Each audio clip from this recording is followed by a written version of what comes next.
Hey everybody, and welcome to Strategy Hacker live stream. I'm glad you're all here today. Please check in and chat. Let me know where you are, what the weather's like, what you do for a living. My name is Shelly Palmer, and we're going to spend the next hour talking about pretty much whatever it is you want to talk about.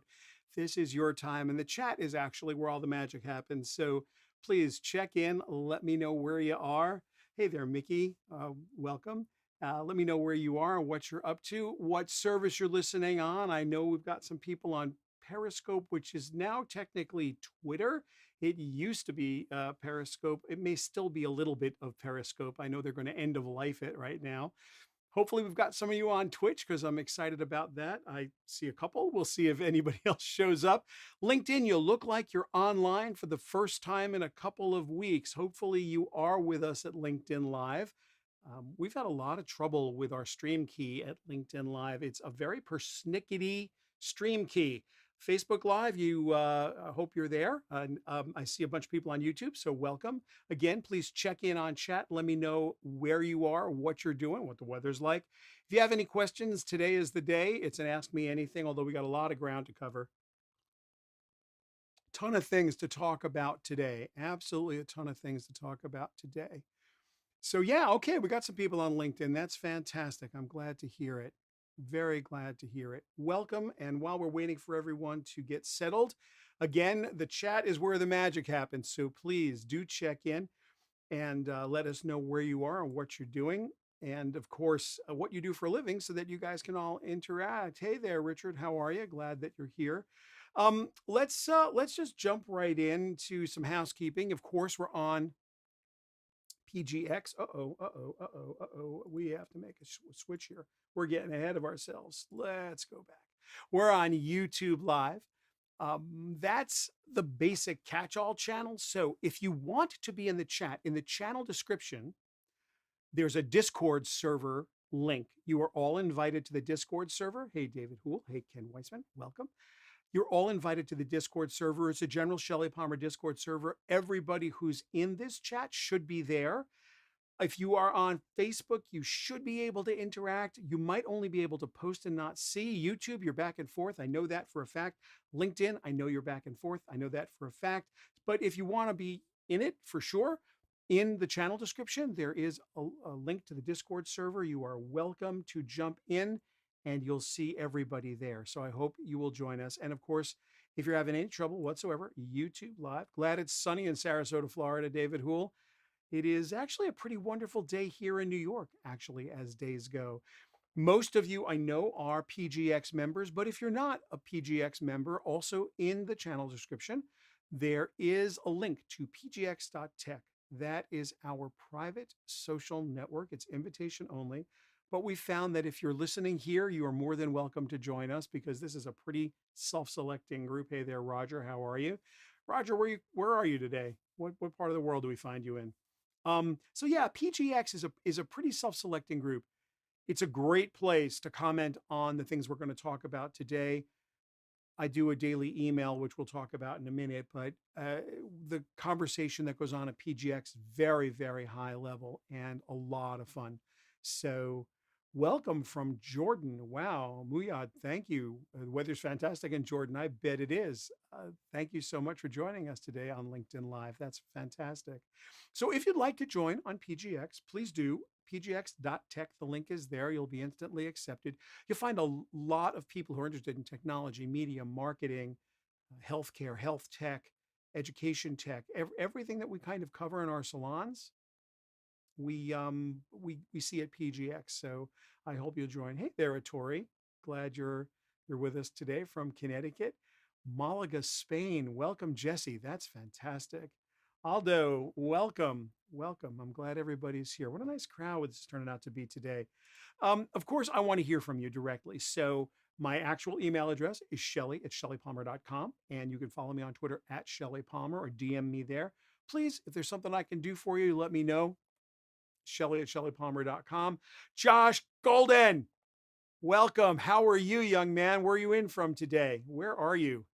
Let me know. Josh Golden, one of the most brilliant people I know, former publisher of Advertising Age, extraordinary executive, forward thinker, futurist, basic genius. Welcome, Josh. I'm glad you're here. I'm a little humbled by that. Thanks so much for joining us today. Speaking of today, daily email every day we put out at shellypalmer.com. We put out a daily email. It has my usual rantings, the rantings of a lunatic, which is me. Hey, Brian, welcome. Yes, there's a Shelly Palmer Discord service, Brian Spracklin, and you just need to get to it. And it's the link is in the channel description, and you will absolutely be let in. And Joey can deal a little bit with this, and I'll deal a little bit with it while I'm trying to do what I'm doing here. But yes, there is a Discord service. Hey there, Bob, welcome. Everybody check in, say where you are. I can see this is getting to be a good sized crowd. Say where you are, and maybe one line about what you do, because that way everyone can kind of talk to everybody, which is super fun. So look, the daily newsletter, shellypalmer.com/subscribe. We are very excited to offer this service every single day. What I do is I take the daily news, I kind of mash it up, figure out what I think is important, put it in order, and then I usually write some kind of rant myself about just whatever I think is important on a given day. Welcome, Jim Thomas. Glad you're here from Minneapolis. That's welcome, and welcome, Brian. Glad you're here too. So on every day at 11:05 to 11:30, we now do online networking salons. A lot of you I know participate every day or almost every day. On Mondays, we do education tech from 11:05 to 11:30. It's basically a bunch of people who are interested in, wait for it, education tech. I think you'll enjoy meeting those people. We have had some very high level discussions in education tech. It's a volatile business that's changing every day. Not as much as I thought it was going to change, to be fair. Mario Lang, welcome. Thank you. I missed you at CS this year too. And Paul Bain, welcome from Houston.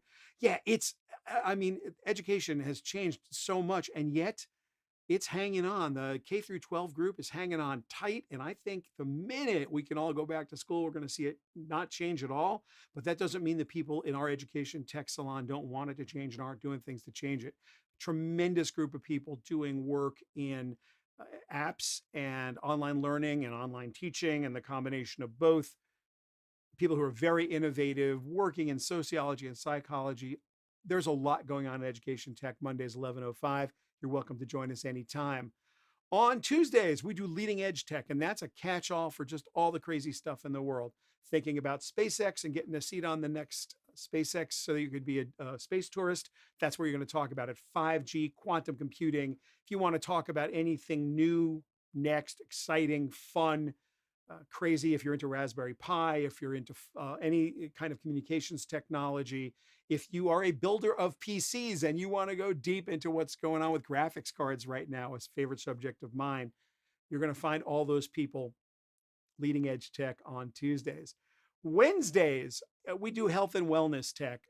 Obviously, one of the craziest subjects we can be talking about: designer drugs, molecular biology, human machine fusion, every kind of feedback, RNA, DNA, CRISPR. You want to talk about it, we're going to talk about it. The future of consumer healthcare, what's going on in the major healthcare systems. Chris Meyer, welcome, and thank you so much for those kind words about the salon. And Brian, welcome from sunny Arizona. So happy to see you. Mark from Periscope, yay. Periscope, well represented.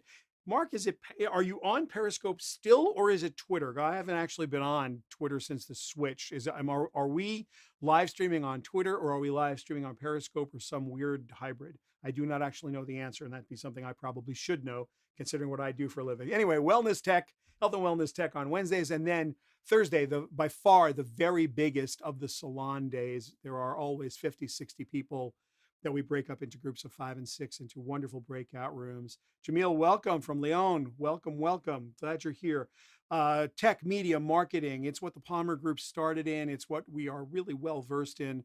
We are tech strategy and solutions in and around technology, media, marketing. It's the thing I love the most. It's the thing we do the most. We work with some of the world's biggest brands, and we're very lucky to have such a wonderful group of clients. And the Thursday salons are just filled with some of the most interesting people. And we're hoping Josh Golden's going to show up tomorrow, and that's a challenge, Josh. I hope you do. So you join us at shellypalmer.com/salons and get your credentials.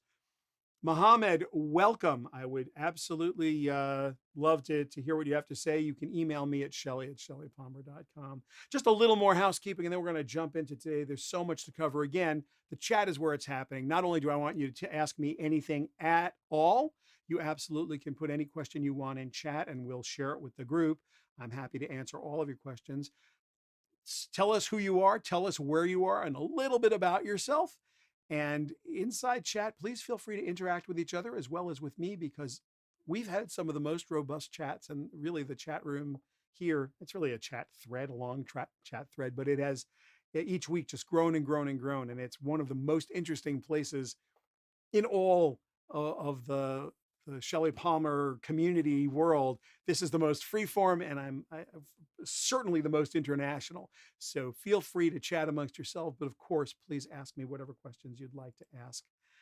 Free resources can be found in a whole bunch of free and paid courses at courses.shellypalmer.com. We've got the trend reports for this year, and actually, I think it goes back 3-4 years, maybe 5 years.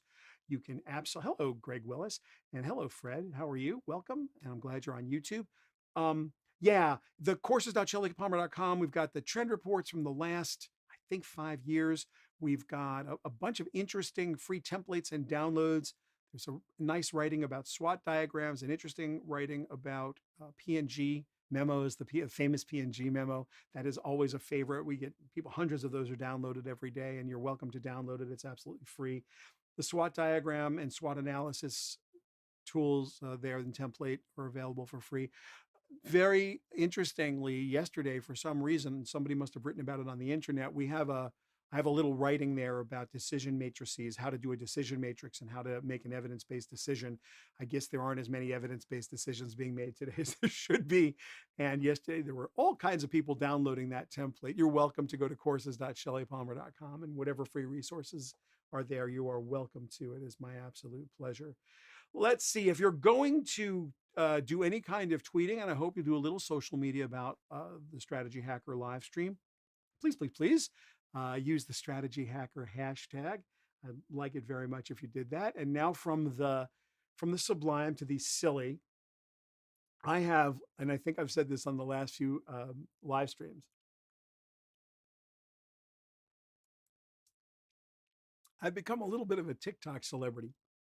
Tongue firmly in cheek and a little bit of bashfulness. Actually, not so much. Some of my TikTok posts have more than gone viral, hundreds and hundreds of thousands of views. Humbly, sadly, some of them are pretty negative, like the ones where I'm beating up on people or talking about things that I don't care for in the world very much, which is, kind of the world we live in, where things that are negative go viral quickly. But Shelly Palmer 5 is my TikTok handle. If you happen to be on TikTok, and I'm now a little embarrassed to say I am highly addicted to the platform and probably on it exactly 30 minutes more than I should be every day. And I'm on it about 30 minutes. It's the AI is insidious. It knows exactly what you want to watch. It feeds it to you. It also has this amazing way of figuring out what you want to watch. And this discovery part is the part that fascinates me, because not only does TikTok lay out the things I really like, the serendipity part of this, where it's, would you like this? And it just shows you something and you jump on it. Wow.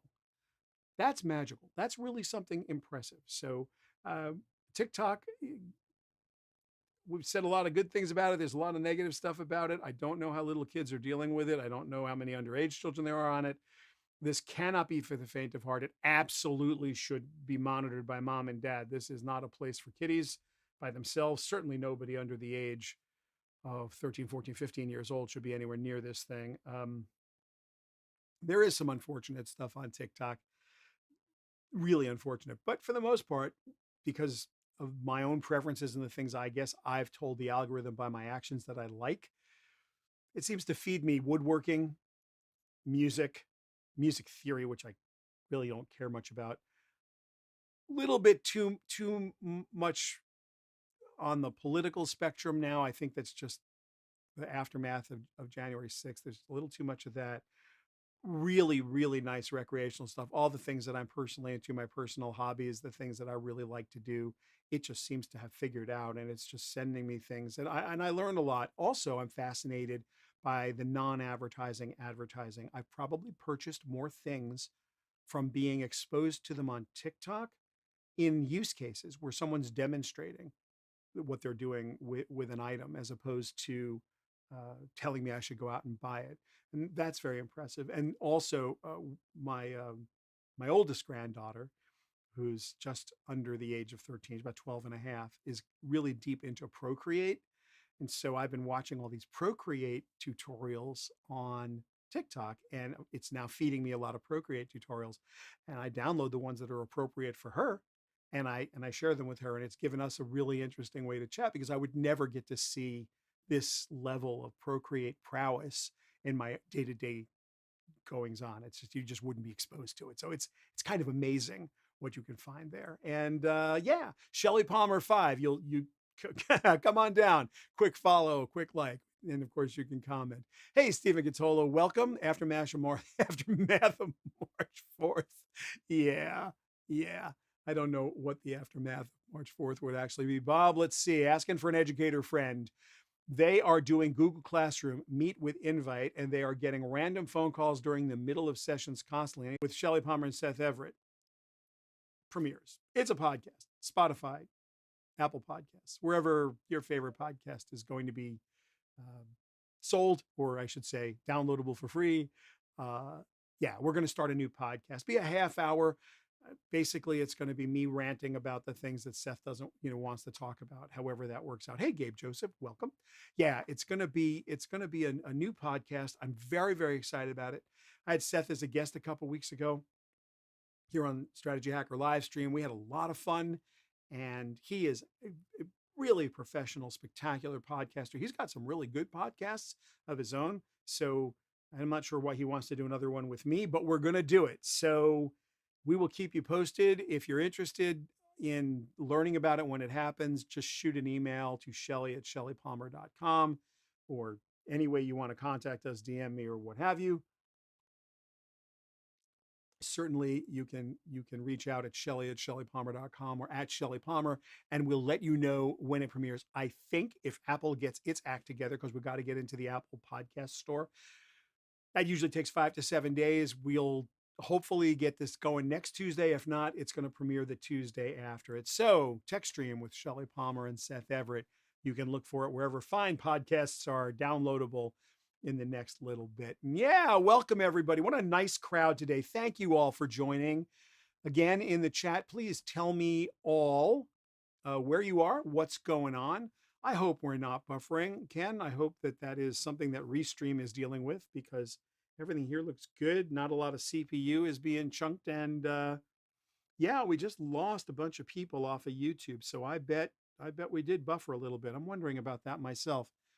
It's fascinating. I've tried not using Restream. We've tried using Restream. If you've got any personal experience with dropping CPU cycles and or buffering and or having streaming issues with Restream, please let me know. I'd love to hear about it. I'm experimenting. I just, because I had nothing to do 2 weeks ago, I got really deep into doing my own streaming server, my own RTMP and HLS servers. I took an old computer of mine and I hit a Linux. I built a Linux server that's going to do HLS and RTMP. And I'm probably going to try that next week full up. I've been testing it. It looks solid. I think it'll be solider.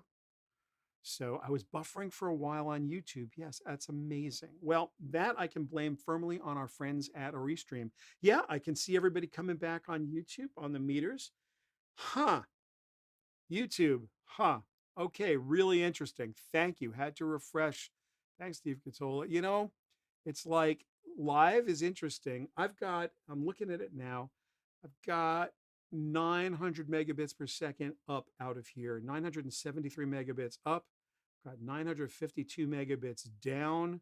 It certainly can't be at this end. And I've got green lights everywhere. That's fascinating. Okay, live and learn. So, couple things. Any questions you have, please put them in chat. We definitely want to answer your questions today.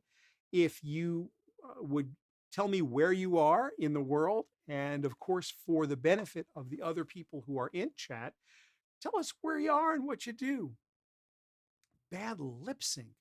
That is amazing. I am fascinated by all of this. I've never seen a more rock solid connection to the internet or to Restream in all of the time we have been doing Strategy Hacker live stream. Literally have not seen a tighter set of metrics.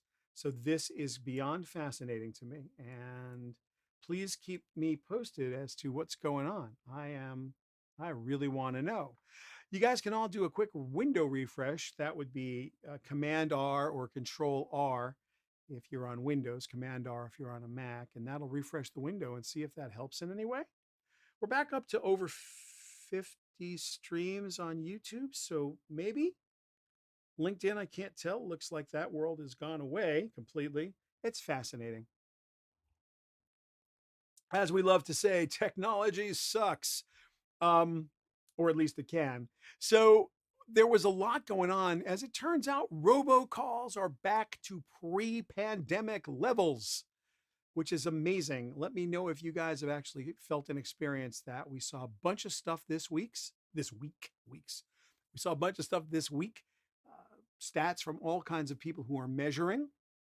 And at the end of the day, robocalls on cell phones, smartphones, back to pre-pandemic levels. And there's a couple reasons for that. One is that the government has basically stopped cracking down on all of the calls that were about COVID and all the COVID scams. They're not doing it now. So they're gonna, they're sort of backed off, and all of the call centers, the international call centers where people go to work to make these calls, the robocalls have to be manned after a point, right? The robocall calls you, it's spray and praise. But if you respond to the robocall, you get handed off to a human in a call center who's going to optimize the outcome of that particular call. So, of course, you don't in any way ever want to open your mouth when a robocall comes. You just want to hang up the phone. A lot of people enjoy yelling back at the robocaller or saying funny stuff. All that does is alert the computer that there's a live human being on the end of a number that it did not know anything about. Telephone numbers in the United States, for those of you who are wondering, start with a 3-digit number, then there's a 3-digit exchange, and then there are 10,000 possible 4-digit numbers, 0000 to 9999. I don't have to buy any phone numbers. I don't have to do anything. I program the robo computer to an area code and an exchange, and I start dialing at 123 123 0000, 123 being a known exchange, a real live area code. The next thing, 123 being a sub exchange that I'm very well aware of, and then 0000 to 9999. I just let the computer dial. It just does it.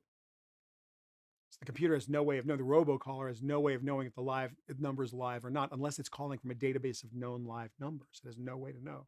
So when you talk to it, you tell it, oh, there's a human on the other side. Don't ever do it. Just do not speak. Hang up. There are other things you can do, and my own self-defense is on my iPhone is this. Here, let's go to camera 3 for a second. So this is my iPhone, and here in iPhone land, so I think you guys can probably see this. There's a thing, you just start typing in the word silence, and here it's going to say silence unknown callers. And if you press that, you get a couple of options here in the call blocking zone on your iPhone. So there's silence unknown callers. I have it off, but at the moment I'm going to turn it on for you. I just turned it off so I could turn it back on for you guys, because that's it. Now only people in your contact list are getting through. End of story. So if someone's not in your contact list, it's not going to happen. There's also some call blocking, silent junk callers. It doesn't work that well, as you probably know. Verizon has a call filter. I think it's paid now. It used to be free. I think this call filter is paid. And I tried this thing, Contacts Plus, which was a paid service at one point, and it didn't work at all. I just need to delete it, and I haven't done it yet. So then you can block contacts who you absolutely hate. I got a bunch of people whose numbers I just blocked because they torture me. and I just, don't want to be tortured. So it's this idea of silencing, silencing the calls that you don't want. And it's worked for me very well over the years. This started with Do Not Disturb. I just threw that on all day long. I guess it's the nuclear option because there are such a thing as good robocalls, really, right? The cable repair guy or the phone repair guy is going to use a robocaller to tell you. The alarm repair person is going to call to tell you. A doctor's office is going to use an automated robocall to say hi, and are you confirming your appointment? Some are smart enough to use text messages now. I haven't received as many robo text messages as I thought I would, although that has picked up post-election cycle too, and you really want to kill people who do that. Android people, I'm sorry. I need to be equal opportunity here. Let me open up my Android phone here. So yeah, here it's you have the option in call settings on your Android, block numbers, and there you've got the caller ID and spam protection system that they have, and and then you hit block numbers, and up here they have a thing. I wonder, can you see this well enough? So it's block unknown private numbers, right? So you can, that's the nuclear option. That's going to pretty much block anything it doesn't know. And then also in Android, they do have this block all spam calls, block only high risk spam calls. I don't know how it figures that out. I've tried both of these. To tell you the truth, it's frustrating, which is why I've been using the block unknown private numbers on Android, and the same basic version of that on my iPhone, because honestly, I hate it. I mean, I hate it to the point where I would literally rather not get phone calls than get robocalls at this point. I'm just not going to play. I don't want to play. So, but you can definitely do both of those things to reduce the robocalls that you're getting. It works perfectly. If you've got a question about that, or again, if you've got a better way to do this, I would love a better way to do this if there is such a thing. So if you've got it, I am all into hearing about it, and please share, because I think everybody would want to know if you have a better way, if you've got a better way to, and you can of course send it to me at Shelly@ShellyPalmer.com. Yeah, if you've got a super cool way to block robocalls that I haven't mentioned, or just flat out a better way, please, please, please, please share it with everybody, because we'd all. And of course, I'm not as well versed in the international robocalls. So those of you who can help our international friends, because we've got a lot of people internationally on today, if you've got some information as to how they might block robocalls, it's a good thing to share. And I hope that you will, in fact, share it with everyone. Let's see what else is going on today. Oh, I know what I want to talk about. So yeah. So this story earlier in the week, this was a story. So I don't know if you've seen it. You can Google it. It's really easy to find. There's a deep fake online, Tom Cruise deep fake, and it is very good. It's not good. It's very good. The creator of this particular deep fake, San Pellegrino. I have enough to share with everybody. It's just hard virtually. The creator of this deep fake went online and did an interview with The Verge and said he's not very worried about it because it's so hard to do.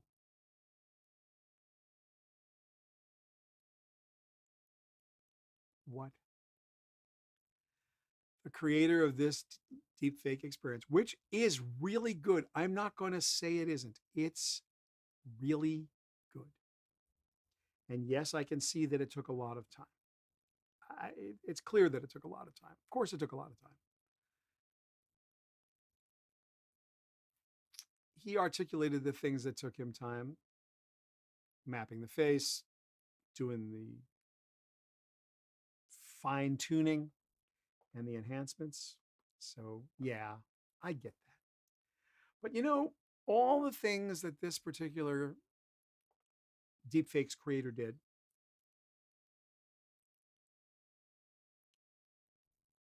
are reducible to tasks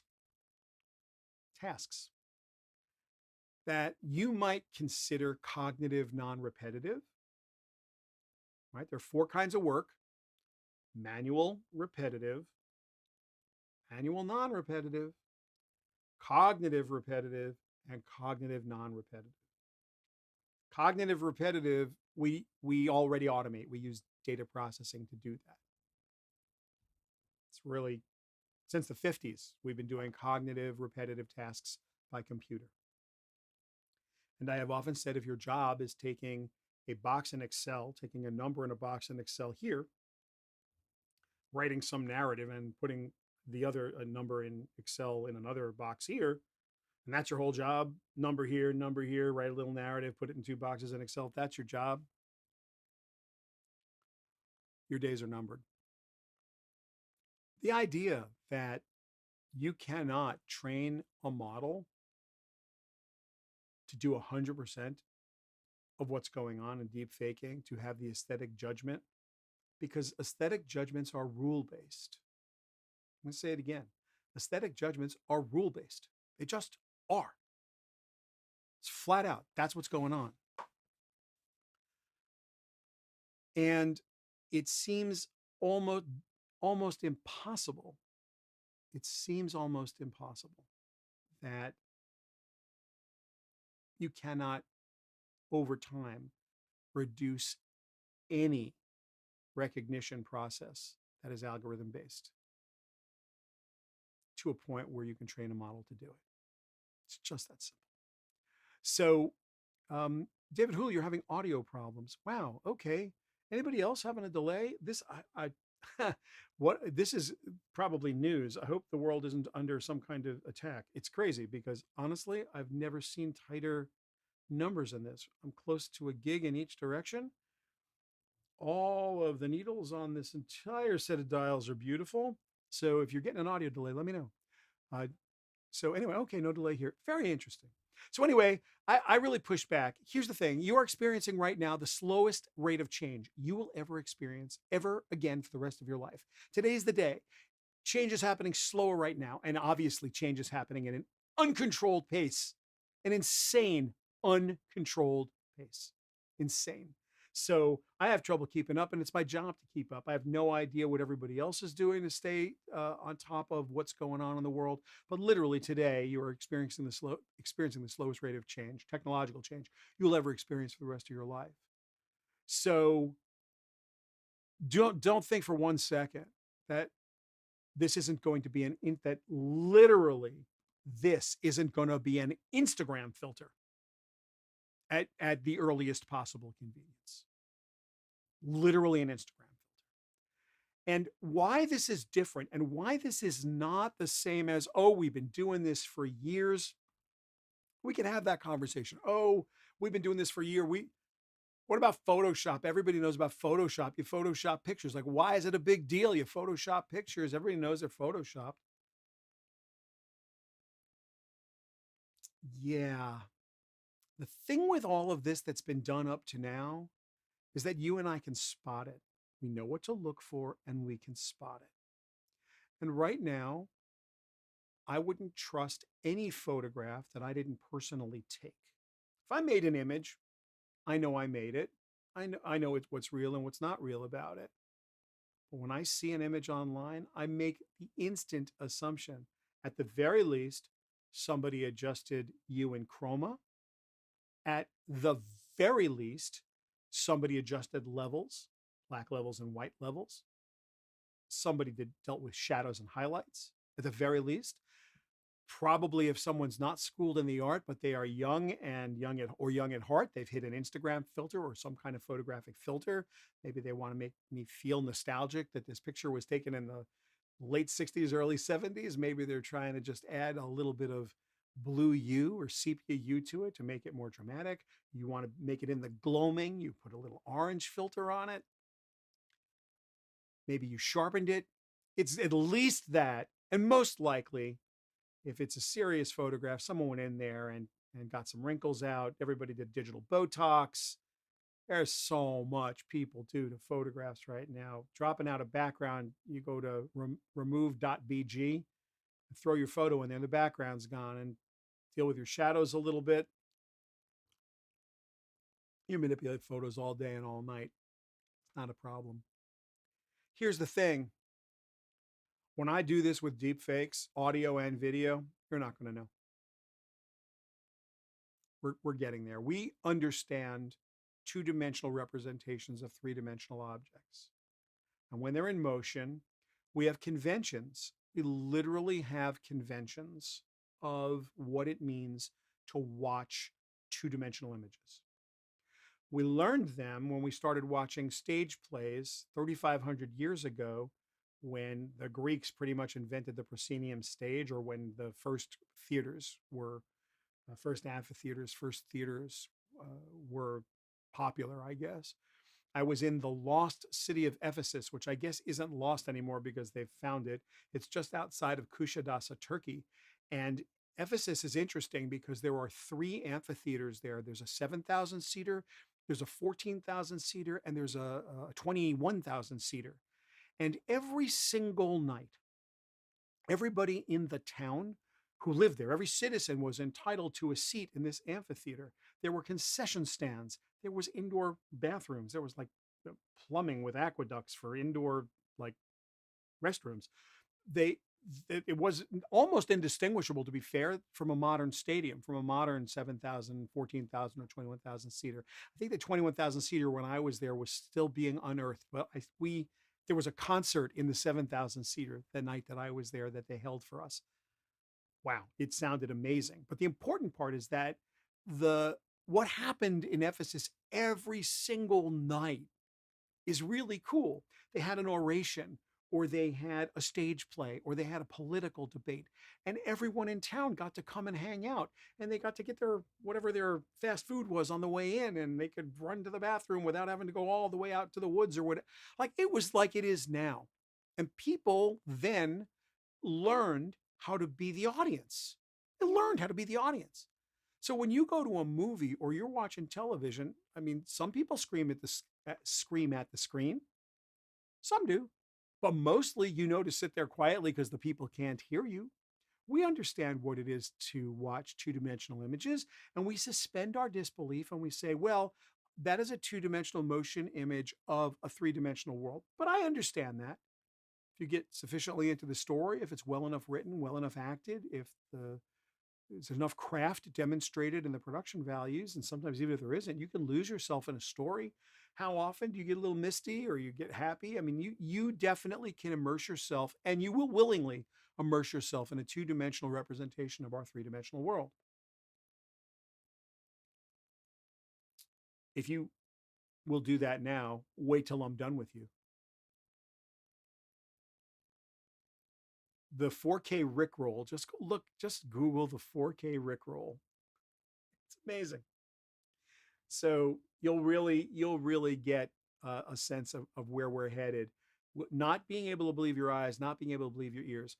What bothers me about this more than anything else is that if you look at that video that's online of Nancy Pelosi, where they accused her of being drunk, and all they did was slightly slow down the video and do a deft little edit, which they could have done on anybody's phone. They didn't even need to use editing software.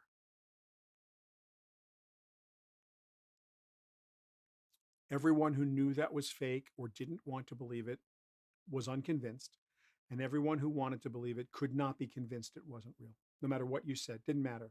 And so that's when you add what people want to believe to the quality of the tools that are available now and about to be available. Wow, hardcore. So yeah, I think to err on the side of caution, and do not count out the idea that we're going to be living in a world where we're not going to be able to trust the things we see or the things we hear at all. I don't know how that day is going to go, but I'm not looking forward to it. Jesse asks about watermarks. Yeah, Yeah, watermarks can help. Watermarks can help. Let's look at a question here. Let's see what this question says. What tools do you think should be implemented as suggested before adding watermarks to the photos, digital media? Watermarks are great. Digital fingerprinting is great. All that works fine for identification, and it'll help for chain of custody. Honestly, encrypting security camera footage is probably where we're going to end up, because if it's encrypted and time stamped and only accessible by someone who's bonded and there's some legal structure around it, you have a better chance of having the security footage be actual security footage. There are extreme measures you can go to if you have chain of custody of the camera, but once an image is out online, there's not much you can do about it, not much at all. And that brings us to today's main topic, which I know everybody is sort of super interested in this week. It's time to learn about NFTs. NFTs are, and when you start talking about content, what's fungible, what's not fungible, what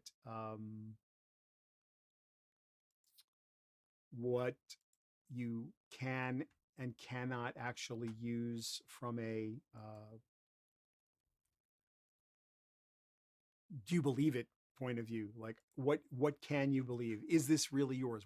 Like, did it happen? Well, let's talk about what an NFT is, what it does, how it works, why you're going to care about it, why you aren't going to care about it.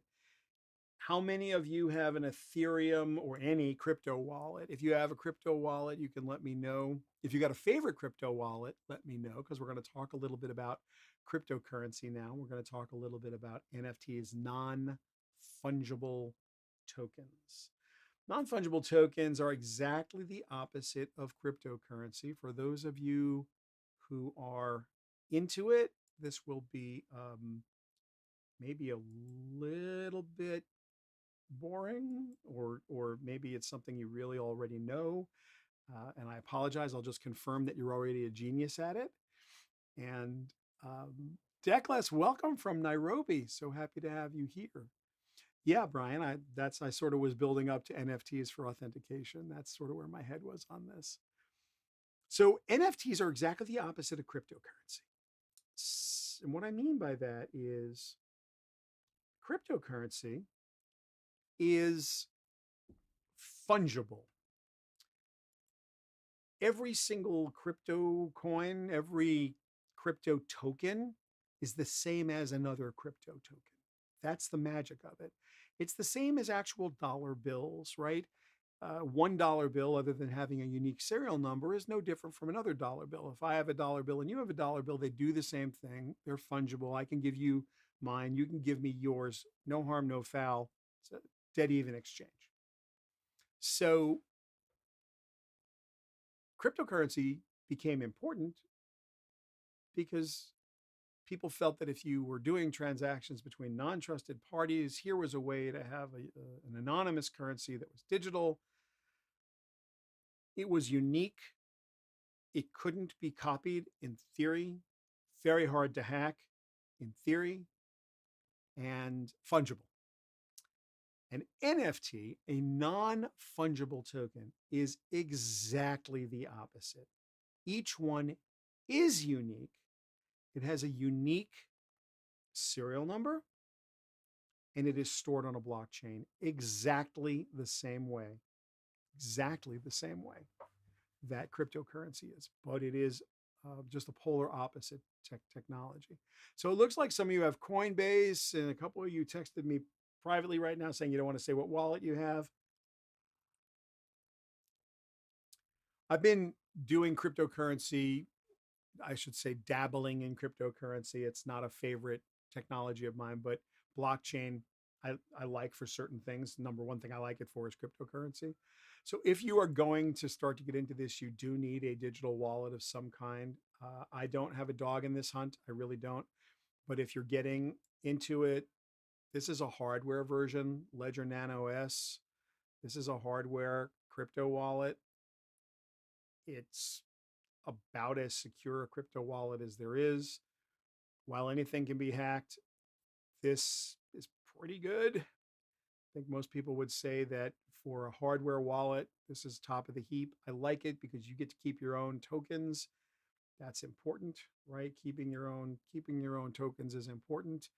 I'm not hawking this stuff. I'm not pushing it on you. I'm just letting you know that if you're going to get into this, you can go to a Coinbase, or you can go to on Ethereum. There are dozens of crypto wallets that are on their wallet page, and you have to choose the wallet that's right for you. And that literally could be anything. You have to decide how you want to store and what you want to store. Also, you want to decide how sellable, transactable you want to be. Are you going to allow that wallet? You're going to use some of the other functions. Wallets are occasionally tied to other software that allows you to more quickly move your money back and forth. Use actual American dollars or your credit card to buy and sell. So this is a wild west. I'm a personal fan of the Ledger Nano because it's a hardware solution. They do have a fail safe. If you lose it, if it breaks, it's got a 5-year battery. But if the thing breaks or explodes or someone steals it, you're probably okay because you can replace it. The way they work the wallet is they've got a sequence of security words. I think it's 24 words long, if I remember correctly. And that sequence of words, you have to remember, write them down somewhere and make sure you don't lose them, because without those 24 words, you're never getting your cryptocurrency back. But if you know them, then in theory, you will never lose your cryptocurrency, even if they go out of business, and even if someone takes a sledgehammer to your Nano S, your Ledger Nano S. So I'm kind of a fan of the hardware solution, but suit yourself. In order to get into any of this, you should have a secure place to put your tokens. Without a secure place, and again, you can go on Ethereum. In fact, let's go to Ethereum right now. Let's go to Ethereum right now, and let's just get you there. Hold on. So let's go look at some wallets at Ethereum. Here is the Ethereum wallet page. Hooray, Ethereum wallets. And I'm going to scroll down slowly, and you are going to see that there are, they'll tell you about the types of wallets that you can find. They're very good about it. And they're not endorsing any of these wallets, first of all. And I wouldn't endorse them either, but you can, there's a lot of them, and you definitely want to get yourself into a place where you can do that. Now, what's an NFT? First of all, everybody go to ethereum.org at your leisure, because I don't want to do like an NFT school past a point. But there are a couple things I want to read to you, literally read to you. And the most important part of this, well, there are two. I'm going to scroll down. I just told you this. How do NFTs work? Each token has I think you guys can see this, right? Is this big enough? Tell me if it's big enough in chat. Please tell me, is this large enough? Does it need to be larger? Should I make it slightly bigger? Does this help at all? Is that easier for you to see? Okay, good. So yeah, every token is minted. I told you they call them minting. When you create an NFT, you mint an NFT. Yes, it costs a lot of electricity to mint an NFT. So yeah, we'll talk about what it costs in a second. And it is an electricity hog. They are unique. So they are not interchangeable. They're non-fungible. Each token is unique, and the owner is easily verifiable. And yes, they live on a blockchain. And the blockchain is, in this case, one of Ethereum's blockchains, because Ethereum is pushing it. What are the upsides? You can prove you own it. This is their big claim to fame. You can prove you own it. No one can manipulate it in any way, or so they say. I'm of the belief that anything that can be hacked will be hacked. So yeah. Anyway, you can easily prove you're the creator. That's good. I'm happy I can prove I'm the creator. That's good for a lot of things. It is. And it might end up having some real value in copyright lawsuits later on in the world. It may have because, first to publish is a big thing. So that may be important. Scarcity. Oh my goodness. Yeah, you get to make one and it's one. Okay, I get that. I like this. The royalty thing is actually kind of cool. When somebody takes your artwork and you die and your estate, you know, is still around, someone sells your artwork from a collector to another collector, and you sold it for $1,000 and it's fetching $1 million at auction. Your estate doesn't get a thing. You don't get a thing if you're still alive. Here, you can actually set it up so that you do get a piece of every subsequent transaction. And to be fair, I like that a lot. I really do.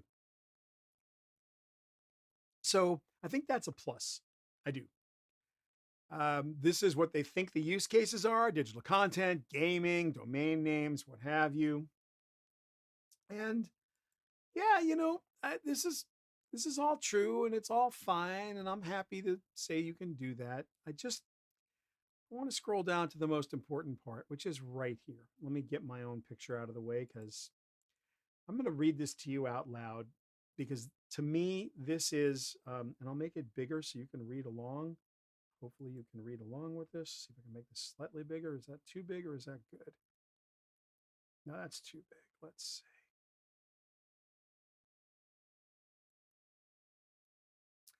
The copy paste problem. I shall read. Naysayers often bring up the fact that NFTs are dumb, usually alongside a picture of them screenshotting an NFT artwork. Look, now I have that image free, they say smugly. Well, yes, admits Ethereum. That was my aside. But does Googling an image of Picasso's whatever make you the proud owner of a multi-million-dollar piece of artwork? No. But that's a piece, that's an oil painting or a charcoal painting or some physical good. This is a digital file. So here they're saying ultimately owning the real thing is as valuable as the market makes it. That's true. Everything is only worth what you're willing to pay for it. The more a piece of content is screen grab, shared, and generally used, the more value it gains. Owning the verifiably real thing will always have more value than not.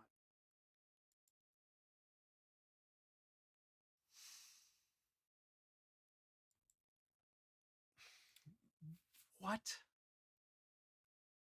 Okay. There are things we can do here. There really are. There are things we can do here. We can help people keep control of their copyrighted material by tokenizing it. But everyone can still get a copy of it. They just can't say they own it. This is literally bragging rights. Say it again. It's bragging rights.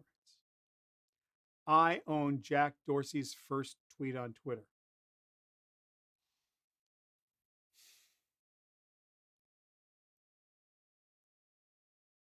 What?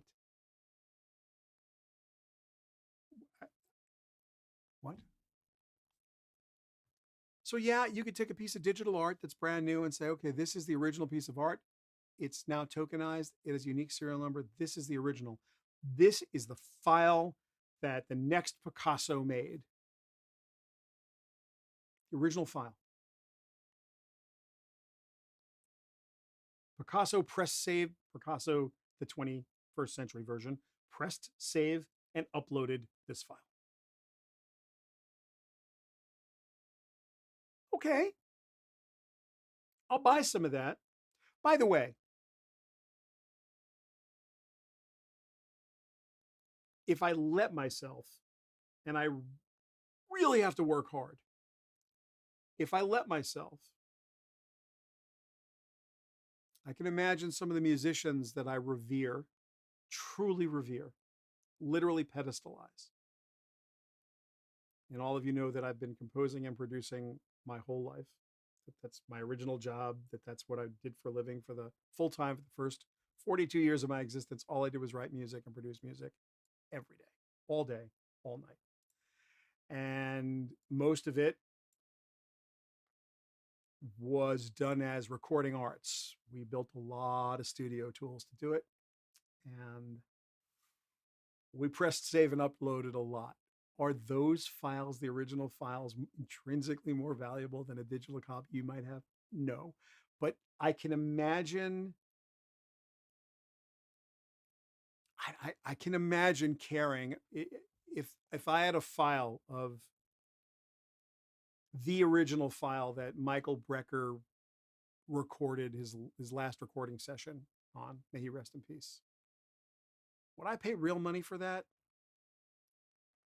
Part of me says I might. I might. I don't know. Would you is the bigger question. It's a belief system. An NFT is only worth what you are willing to pay for it. Not 1 cent more, not 1 cent less. And that's going to be the story of NFTs. Will you pay? Will it have value to you? We have seen prices that are stunning. I don't even know how else to describe them. I mean, stunning is it's too weak a word. You're talking about hundreds of thousands of dollars.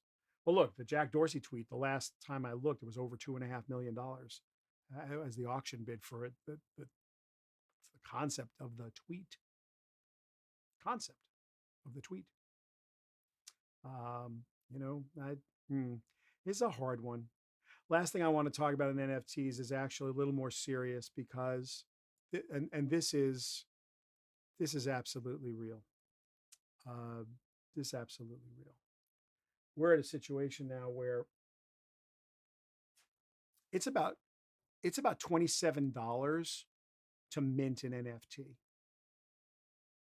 And every transaction, because it uses like somewhere around 130 kilowatt hours of electricity to mint one. In New York, it's 21 cents a kilowatt hour. So you're looking at about $27. And it's about $71, about 350 kilowatt hours to transact it on it. So if you sell it or someone checks on it, it can run 300 to 400 kilowatt hours to do a transaction. Do you know how much juice this is going to burn?